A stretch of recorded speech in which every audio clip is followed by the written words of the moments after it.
Control doesn't always come with violence. Sometimes it looks like healing. Before the crash that made headlines, before the fiery wreck in Mar Vista, Heche vanished into a place no one talks about, a wellness facility with no phones, no press, and no exits. They said she was unstable. But what if that's exactly what they wanted you to believe? I know, because I was there. I worked inside the place they took her, and what I saw during those night shifts still haunts me. Ellen DeGeneres wasn't a visitor. She was a presence. She didn't ask questions. She repeated them for hours, like she was rewriting Anne from the inside out. This was the darkest stretch of my life. I've seen death. I've seen madness. But nothing compares to what walked those halls with me. I never thought I'd come face to face with fear itself, but I did. This is what happens when the thing pulling the strings doesn't need chains, just a familiar smile and the right to rewrite who you are. They don't call it a hospital. They call it a wellness environment, the kind of language that makes you forget what it actually is. No signage out front, no receptionist, just a half-mile drive through cypress trees to a compound buried in the Malibu hills. The outer walls are smooth concrete with no windows. At night, the exterior lights are programmed to dim by 80%, so the place disappears into the dark. From the outside, it looks abandoned, but inside, it's alive. They use calming color schemes, beige floors, teal-tinted lights, digital waterfalls on the walls that loop endlessly. Soft music plays from nowhere. The air smells like eucalyptus. Everything's slow, quiet, intentional, except for the people. The guests here don't arrive in ambulances.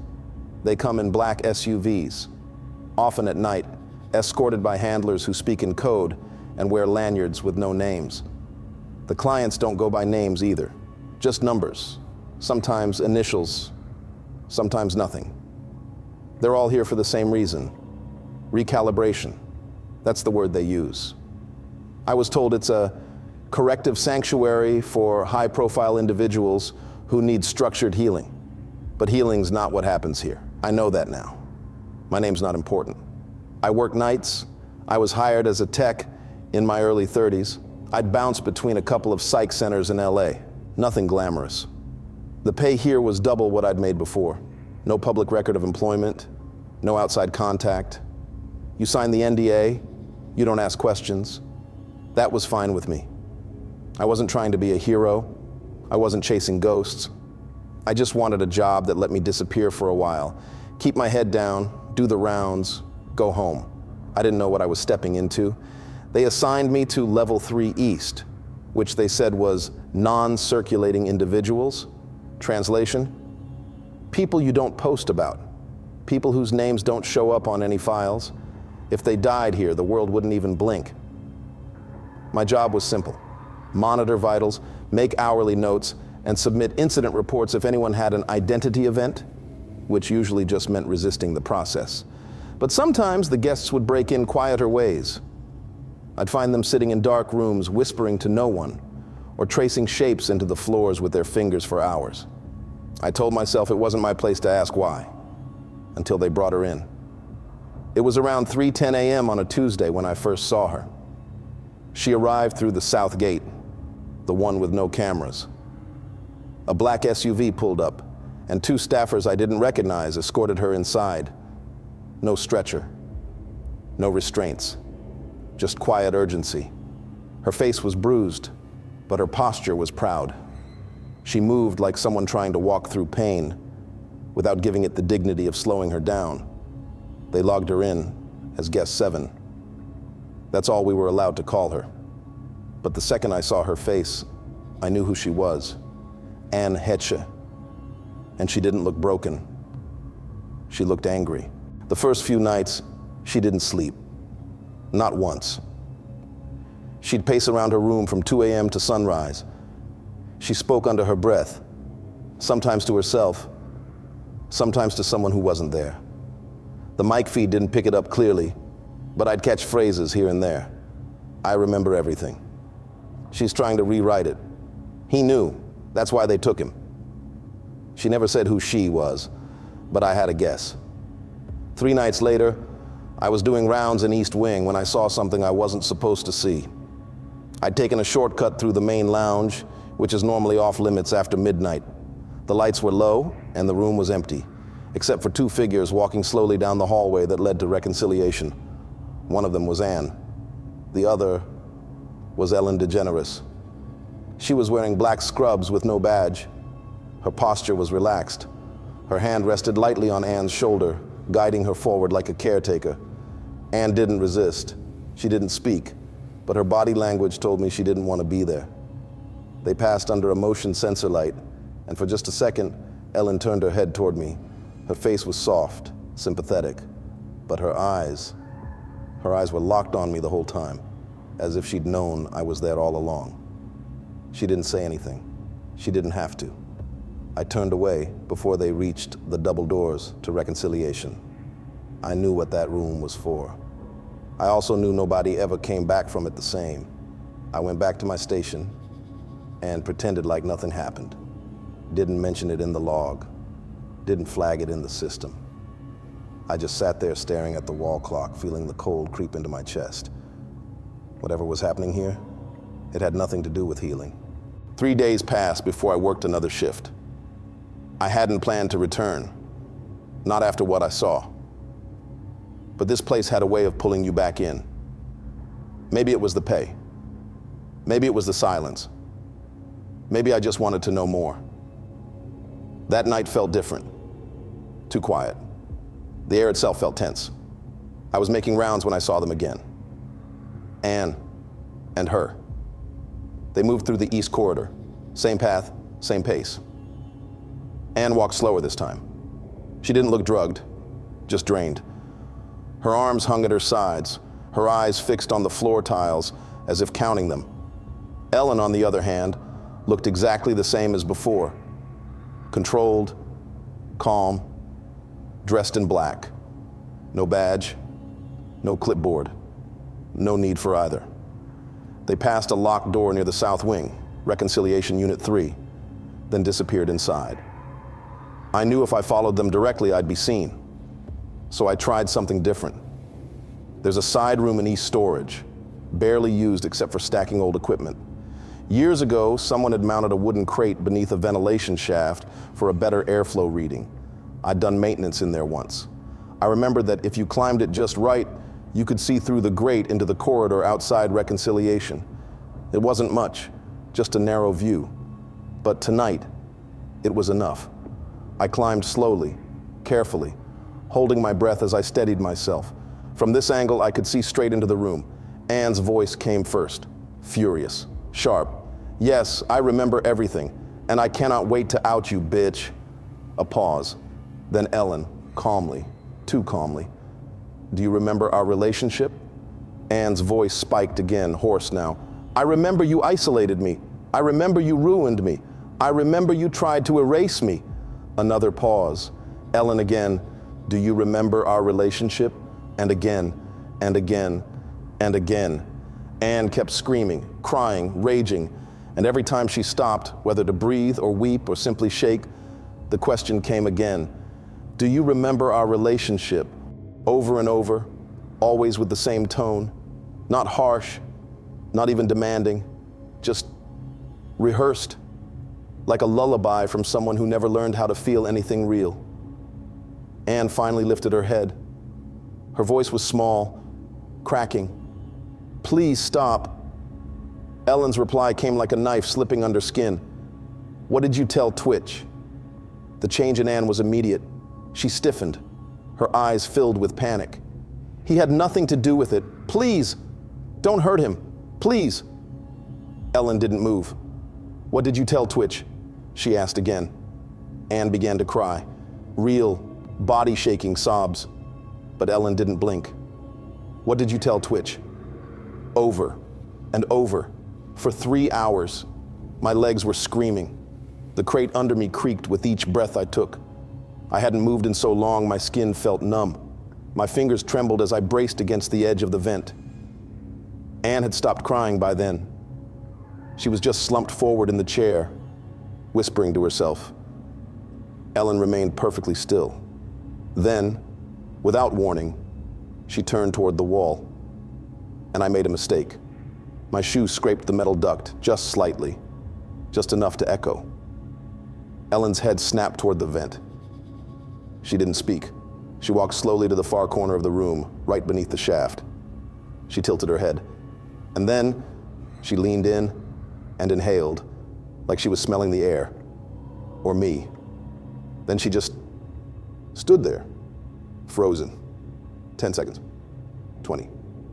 Her eyes were black, not dark. Black, no whites, no color. Just a void staring straight into mine. I didn't breathe. Then at last she turned and walked out of the room. I left immediately after my shift. Didn't stop to explain. Didn't clock out. I just got in my car and drove until I reached the edge of the county. But even then, I couldn't sleep. The next morning, I closed every blind in my apartment, threw a blanket over the TV, turned off my phone. I lay down in the dark, hoping the stillness would calm me. It didn't. The room stayed dim, lit faintly by gray sunlight leaking around the edges of the blackout curtains. I told myself I was safe, that what I'd seen had just been a hallucination, a trick of light, nerves, stress. And then I saw her, in the corner, a silhouette, not moving, just standing. She didn't speak, didn't move. Her eyes were visible, even in the dark, and they were black. I didn't plan it for long. It was instinct. By then, I knew I wouldn't survive another week if I stayed silent. The things I'd heard through the vents, the things Ellen said, it wasn't therapy, it was erasure. And if Anne stayed any longer, she'd vanish too. That night, I decided to end it. It was just after 1:45 a.m. when I pulled the lever. The facility was designed to prevent chaos. Most alarms were silent, flashing only red strobes in the hallways. But the staff still panicked like ants in a flooded nest. Doors unlocked automatically. Emergency lights snapped on. I ran to the east wing, where room 7, Anne's room, sat at the far end. Through the glass window, I saw her, curled on the floor, still dressed in the same pale linen gown she'd been wearing for days. Her hair clung to her face, damp from sweat. When I unlocked the door, she didn't flinch. She didn't even look up. It was like she'd been waiting for me. "Anne," I whispered, "we don't have time." Her head lifted slightly. Her eyes, red-rimmed but clear, locked on mine. For a moment, I almost froze. There was a depth there, something both defiant and broken. She stood slowly. No hesitation. Almost like she already knew I'd do this. "Where do I go?" she asked. "Through the maintenance corridor," I said. "I left the gate open. Take the stairwell. No cameras down there." She brushed past me, but just as she reached the threshold, she stopped. Her hand gripped my wrist, cold and strong. "Never forget who she is," she said. Her voice carried a weight I'll never forget, half warning, half plea. "She'll make you think you dreamed all of this, but you didn't." Then she was gone. Down the hallway, bare feet slapping against the polished floor, vanishing into the corridor I'd unlocked minutes earlier. I stayed behind, heart pounding, trying to clear any sign of what I'd done. I went down to the reconciliation chamber, the place where Ellen had spent hours with Anne, and wiped the logbook clean. I erased my ID traces from the security terminal. If anyone looked, it would seem like I'd never been there. The chamber was empty, still humming faintly from the conditioning machines. The screens along the wall showed frozen frames of Anne's face, distorted and static heavy. I unplugged the main power feed and was about to leave when I heard the door click shut behind me. She stepped inside, as if she'd been there all along. Ellen DeGeneres. But not the Ellen people know. She wasn't smiling. She wasn't even breathing like a normal person. Her chest barely moved. Her presence filled the room like a shadow spreading across water. And when she spoke, her voice was calm, almost amused. "You've been busy," she said. I didn't answer. My throat locked up. She looked around the chamber, hands clasped loosely behind her back, as if inspecting her own work. Then her eyes, cold and sharp as glass, landed on me. "You think you're helping her?" she asked. "You don't understand. This place isn't about breaking people. It's about fixing memories." I swallowed, backing toward the wall. She didn't need fixing. Ellen tilted her head, studying me like I was an insect on a slide. "She told you things, didn't she?" Her tone was so soft it was almost soothing. Little stories about me, about the past, about Twitch. I didn't speak. I didn't dare. She stepped closer. "You know what happens when people tell the wrong story?" Her lips curved into a smile, but it was hollow. They stop existing. She stopped just a foot away from me, close enough that I could see my own reflection in her eyes, and that's when I realized her eyes weren't right. They were black, not just dark, not just brown, black. No whites, no shine, like two holes punched through reality. She asked very quietly, "Do you remember our relationship?" The words froze me. I wanted to say no, but my throat wouldn't work. She tilted her head, watching me, waiting. I felt my pulse pounding in my ears. She asked again, "Do you remember our relationship?" Silence. My breath hitched. For a moment I saw flashes, faces I didn't recognize. A flickering reel of memories that weren't mine. Anne screaming. Twitch looking terrified. Ellen standing over them like a judge. I realized then, she wasn't just asking. She was pulling. She wanted me to forget. She wanted me to give her the answer she'd been craving from Anne. And then instinctively I whispered, "No." The tension in the room broke like a snapped wire. Ellen stepped back, her black eyes gleaming just for a second before they cleared, returning to the pale blue she showed the world. She smiled, a real smile this time, or maybe a reward. "Good," she said softly, like a teacher pleased with her student. "You're learning." And she turned, opened the door, and walked out without looking back. I stood frozen for what felt like hours. By the time I got to the lobby, the fire department had arrived. Alarms blared as firefighters checked every hallway and chamber. They found no smoke, no fire, no cause for the alert. "False alarm," one of the captains muttered. "Back to work, everyone." But I didn't go back to work. I didn't clock out. I didn't even grab my bag. I just walked straight out the back exit, past the trucks, past the staff, past everything. And I kept driving until the building was just a shadow in the rearview mirror. That was the last night I ever set foot in that place. I didn't turn on the news for a few days. I stayed in my car the night I left, slept at a truck stop just past the Arizona border. I didn't eat. I didn't think. I just watched the lights flicker across the highway and replayed one moment over and over again in my head. "Do you remember our relationship?" No. I didn't know if that was the answer she wanted from Anne, but it was the one that got me out of that room. And it felt wrong, like I had given something up. 3 days later, I saw the headline, "Anne Heche critically injured in fiery crash." The article said her Mini Cooper had slammed into a home in Mar Vista. It caught fire. Took firefighters nearly an hour to get her out. They said she had burns, that she was in a coma, that her condition was grave. They didn't say anything about the footage, but I saw it. We all did. There's a video taken from a helicopter, air support over the scene. The car had already been extinguished. The shell of the Mini Cooper blackened and warped. You can see the gurney, the white tarp covering her body. They're loading it into the ambulance.